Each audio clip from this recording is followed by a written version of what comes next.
Baiklah, selamat siang untuk kita semua dan salam sejahtera untuk kita semua. Kepada yang terhormat Ibu Rahma Dianti, SPD MPD, selaku dosen pengampu mata kuliah akuntansi keuangan lanjutan, dan teman-teman yang saya banggakan. Di sini saya akan menjelaskan terkait tentang jawaban dari UTS akuntansi keuangan lanjutan. Sebelumnya, izin memperkenalkan diri, nama Deborah Uli, NPM 1813031049. Di soal yang pertama, yaitu identifikasikan perbedaan revisi kombinasi bisnis PSAK 22/2010 dan Undang-Undang Nomor 4 Tahun 2007. Perbedaannya terletak pada PSAK revisi 2010 dan pengambil alihan menurut Undang-Undang Nomor 4 Tahun 2007 memiliki perbedaan antara lain karena Undang-Undang Nomor 4 Tahun 2007 menjelaskan bahwa pengambil alihan hanya berlaku untuk entitas yang berbentuk perseroan terbatas. Sedangkan pada kombinasi bisnis yang dimaksud dalam PSAK 22 tidak hanya berlaku bagi entitas yang berbentuk perseroan terbatas saja. Kita lanjut ke pertanyaan yang kedua, yaitu pengendalian suatu entitas atas entitas lain tidak hanya dikarenakan kepemilikan saham. Sebutkan beberapa penyebab pengendalian suatu entitas dan berikan contoh serta identifikasinya. Jawabannya yang pertama yaitu pengendalian terhadap entitas lain mensyaratkan adanya kekuasaan. Nah, contohnya di sini adalah seorang investor yang memiliki kekuasaan atas investasinya ketika investor tersebut memiliki hak yang ada saat ini yang memberi investor kemampuan kini untuk mengarahkan aktivitasnya yang relevan. Yang kedua adalah pengendalian dapat diperoleh meskipun entitas induk memiliki kurang dari setengah hak suara di entitas anaknya. Contohnya adalah dalam ED PSAK 65 secara eksplisit mensyaratkan bahwa investor yang memiliki kurang dari setengah hak suara dalam investasi dapat mengendalikan investasi tersebut dalam beberapa situasinya. Baiklah, kita akan lanjut ke soal yang ketiga, yaitu diskon pembelian dapat terjadi dalam proses kombinasi bisnis. Jelaskan pengertian diskon pembelian beserta contoh kasus dan pembukuannya.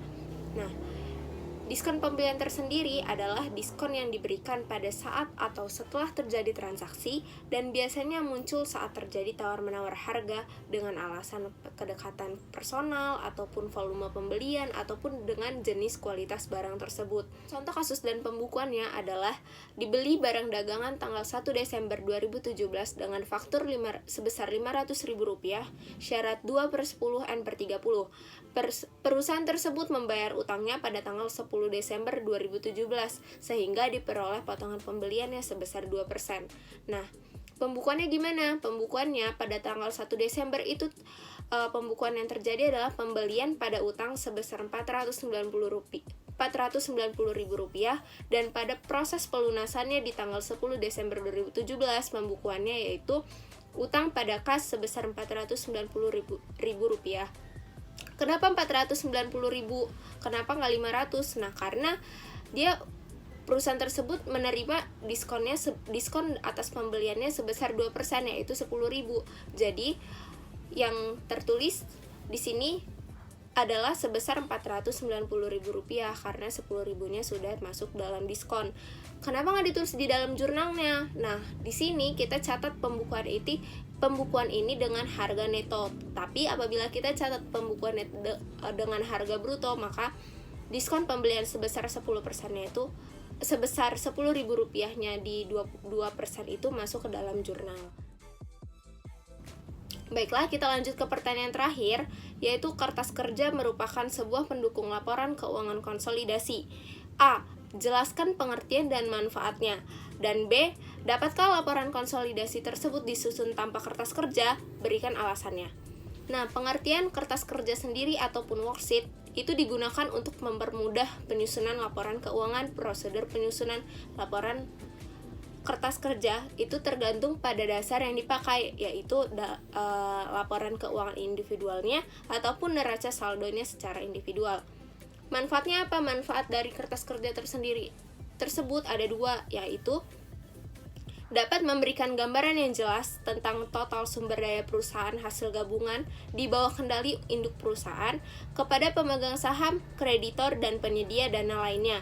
Sedangkan manfaat yang kedua yaitu dapat memberikan informasi terkini bagi manajemen induk perusahaannya, baik mengenai operasi gabungan dari entitas konsolidasi dan juga mengenai perusahaan individual yang membentuk entitas konsolidasi tersendiri. Pertanyaan yang B.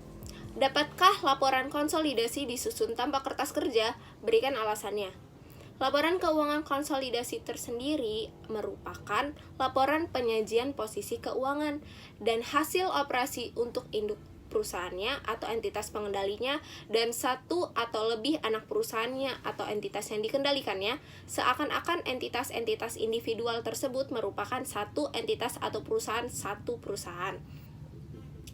Nah, di dalam penyusunan laporan keuangan konsolidasi ada prosedur yang ada, yaitu ada tiga prosedurnya. Yang pertama, mempersiapkan kertas kerja penyusunan laporan konsolidasi. Yang kedua, memasukkan laporan keuangan meliputi laporan laba rugi, laporan laba ditahan, dan neraca masing-masing perusahaan induk dan anak pada kolom masing-masing. Prosedur yang ketiga yaitu jika ada kesalahan-kesalahan dalam laporan keuangan induk atau anak seperti koreksi terhadap pencatatan investasi dengan metode biaya yang dikonversi ke metode ekuitas, perlu dibuatkan jurnal penyesuaiannya lalu diposting ke dalam buku besar perusahaan induk ataupun anak.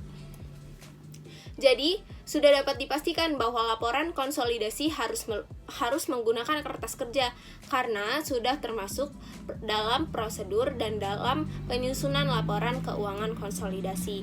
Jadi, dalam penyusunan laporan keuangan konsolidasi amat sangat dibutuhkan worksheet ataupun kertas kerja yang ada. Sekian jawaban dari ujian tengah semester mata kuliah akuntansi keuangan lanjutan dari saya, dan saya tutup. Terima kasih dan selamat siang.